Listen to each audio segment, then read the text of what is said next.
नमस्कार दोस्तों, इस वीडियो में हम एक और अपकमिंग आईपीओ का रिव्यू करने वाले हैं जिसका नाम है Archean chemical IPO. Archean chemical industry limited का ये आईपीओ है जो केमिकल से रिलेटेड कंपनी है। दोस्तों, इस आईपीओ की मार्केट में डिमांड अच्छी खासी बनी हुई है।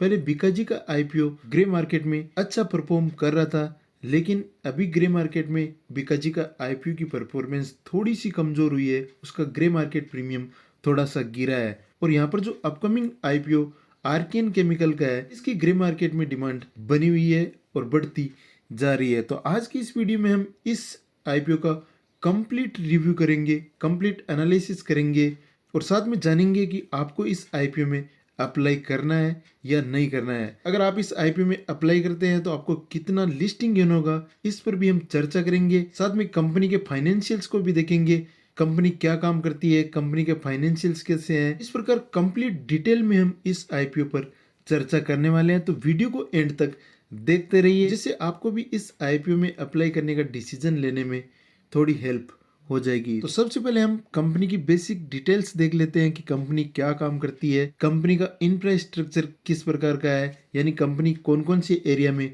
वर्क कर रही है। दोस्तों, इस आईपीओ की जो बिडिंग डेट है वो 9 नवंबर से 11 नवंबर है। तो इस बीच आईपीओ विंडो ओपन होगी, आप इस आईपीओ में अप्लाई कर सकते हैं। कंपनी की बेसिक डिटेल्स की बात करें तो कंपनी केमिकल से रिलेटेड कंपनी है और इंडिया की लार्जेस्ट एक्सपोर्टर है बोरोमिन और इंडस्ट्रियल सोल्ट की। और कंपनी लीडिंग मैन्युफैक्चरर है स्पेशलिटी मरीन केमिकल की।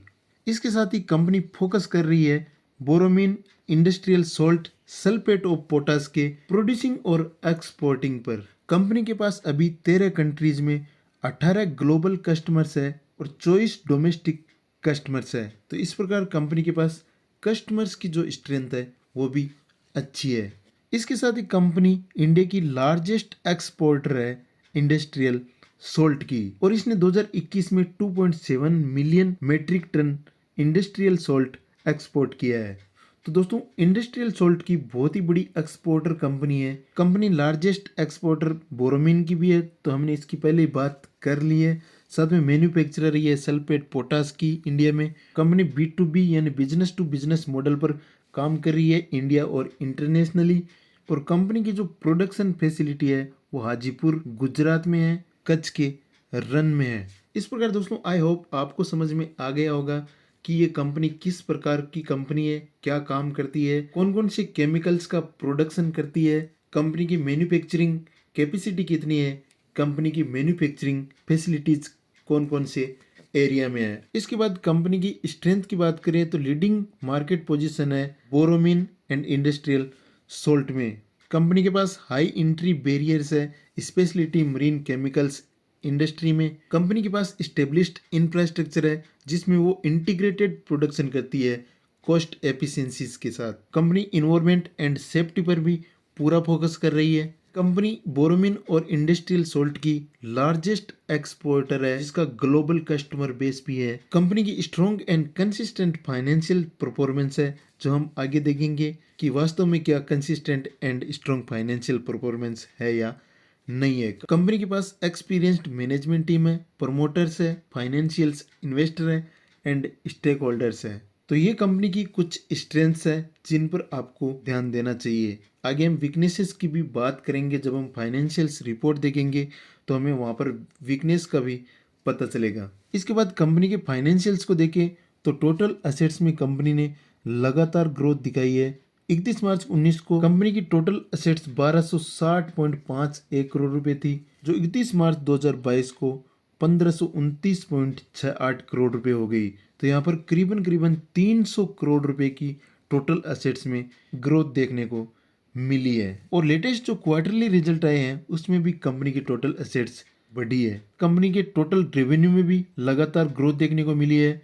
31 मार्च 19 को टोटल रेवेन्यू 572.91 करोड़ रुपए था, जो 31 मार्च 2022 को 1142.83 करोड़ रुपए हो गया। और लेटेस्ट क्वार्टरली रिजल्ट में भी कंपनी ने अच्छा रेवेन्यू दिखाया है। इसके बाद प्रॉफिट आफ्टर टैक्स यानी नेट प्रॉफिट की बात करें तो कंपनी का नेट प्रॉफिट 31 मार्च 2019 को 39.97 करोड़ रुपए था।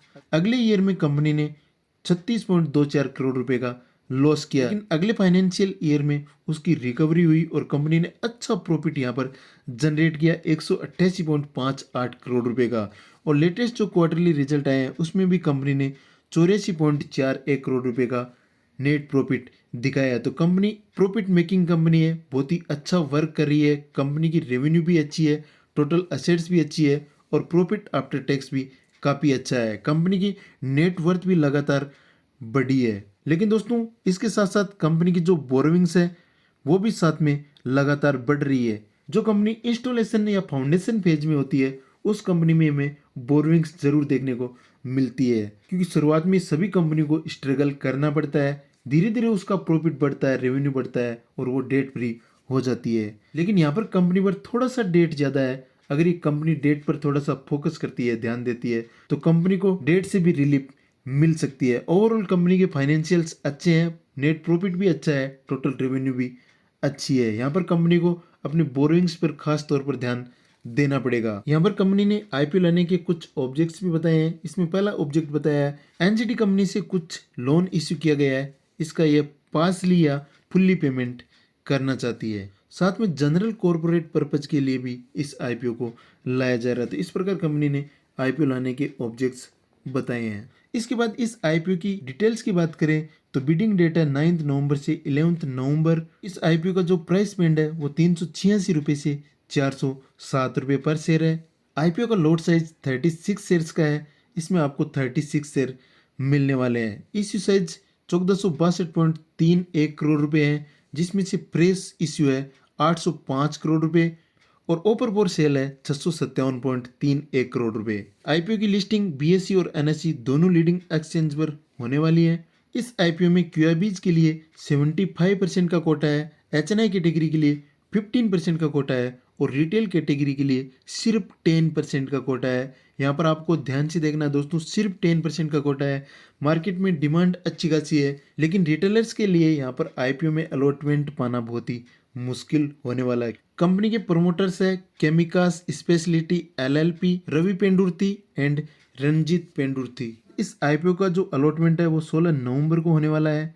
अगर अलॉटमेंट नहीं होता तो आपका रिफंड 17 नवंबर तक कर दिया जाएगा। अगर अलॉटमेंट हो जाता है तो आपके डीमेट अकाउंट में 18 नवंबर को शेयर्स को क्रेडिट कर दिया जाएगा। इस आईपीओ की जो लिस्टिंग डेट है वो 21 नवंबर 2022 है।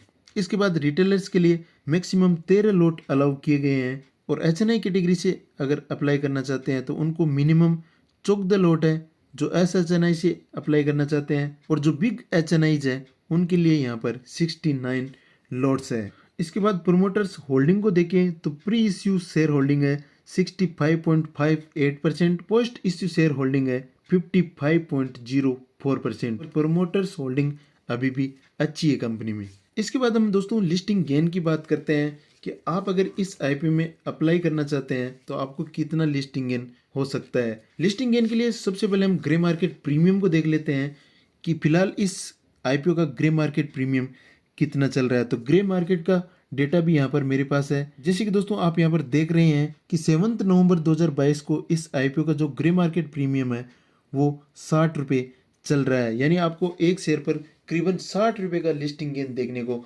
मिल सकता है और एस्टिमेटेड लिस्टिंग प्राइस है वो 467 रुपये है। तो यहाँ पर इस आईपीओ में आपको 14.74% का लिस्टिंग गेन आज के डेटा के अकॉर्डिंग देखने को मिल सकता है। आगे आने वाले दिनों में मार्केट किस प्रकार बिहेव करता है, मार्केट में मोमेंटम किस प्रकार का रहता है, उस पर भी ग्रे मार्केट प्रीमियम डिपेंड करता है। तो आने वाले दिनों में पिक्चर और ज़्यादा क्लियर हो जाएगी, लेकिन फिलहाल देखें तो यहाँ पर 15% के आसपास लिस्टिंग गेन होने की पूरी पॉसिबिलिटी है। जैसे जैसे आईपीओ की डेट नज़दीक आएगी ग्रे मार्केट में उछाल भी देखने को मिल सकता है। तो आप यहाँ पर ग्रे मार्केट प्रीमियम पर नज़र ज़रूर बनाए रखें। हम आपको आगे आने वाले वीडियोज़ में भी इसके बारे में अपडेट ज़रूर करते रहेंगे। आप इस चैनल को सब्सक्राइब कर लीजिए आगे आने वाले वीडियोज़ का नोटिफिकेशन पाने के लिए। इसके बाद इस आईपीओ का वैल्यूएशन देखिए तो इस कंपनी का ईपीएस है 18.26 पर इक्विटी शेयर। इस कंपनी का पी रेशियो है 22.28। तो यहाँ पर दोस्तों इस कंपनी के फाइनेंशियल्स को देखें तो पी रेशियो सही लग रहा है। कंपनी ने जो प्राइस बैंड अनाउंस किया है वो बहुत ही सही किया है। कंपनी का जो रिटर्न ऑन नेटवर्थ है वो 72.2 4% है और नेट असेट्स वैल्यू है 25.28 पर इक्विटी शेयर। और इस कंपनी की जो पीयर ग्रुप्स की कंपनियां हैं जो ऑलरेडी शेयर मार्केट में लिस्टेड है वो है टाटा केमिकल्स लिमिटेड, आरती इंडस्ट्रीज लिमिटेड, दीपक नाइट्रेट लिमिटेड और नियोजन केमिकल्स लिमिटेड। तो ये कुछ पीयर ग्रुप्स की कंपनियां हैं, इनके पीई को भी आप जरूर कंपेयर करें, उसके बाद ही आपको पता चलेगा कि कंपनी का जो वैल्यूएशन है सही है या नहीं है। फिलहाल अगर हम कंपनी के फाइनेंशियल्स के अकॉर्डिंग देखें तो 22.28 का पी सही लग रहा है। अगर आप और डिटेल में जाना चाहते हैं तो पीयर ग्रुप्स की जो कंपनियां हैं उनके पी को भी आप जरूर कंपेयर करें। कंपैरिजन करने के बाद ही आपको पता चलेगा कि कंपनी का जो प्राइस बैंड है वो सही है या नहीं है। तो इस प्रकार दोस्तों हमने कंपनी की सारी बेसिक डिटेल्स को देख लिया है, फाइनेंशियल्स को देख लिया है, वैल्यूएशन को देख लिया है। अब हम फाइनल वर्डिक्ट पर आते हैं कि हमें इस आईपीओ में अप्लाई करना चाहिए या नहीं करना चाहिए। तो दोस्तों अभी आपको वेट करना है, जैसे ही आईपीओ विंडो ओपन होती है आपको देखना है कि इस आईपीओ का अभी ग्रे मार्केट प्रीमियम कितना चल रहा है। अगर ग्रे मार्केट में और डिमांड बढ़ती है तो डेफिनेटली आपको इस आईपीओ के लिए अप्लाई करना है। अगर मार्केट में डिमांड घटती है तो आपको इस आईपीओ को अवॉइड करना है। अब हम बात करते हैं कि लॉन्ग टर्म के लिए आपको इस कंपनी को किस प्रकार देखना है। तो सबसे पहले आपको पीयर कंपैरिजन करना है।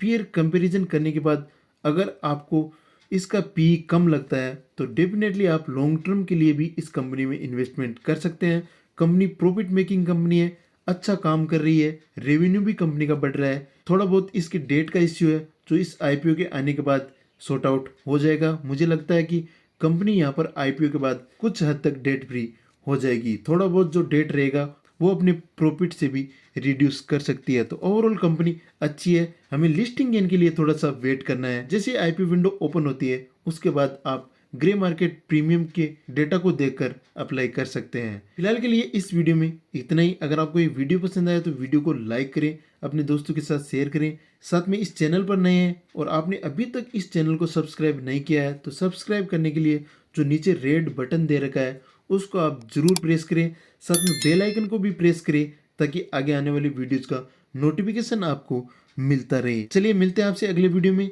तब तक के लिए नमस्कार, जय हिंद, कीप लर्निंग।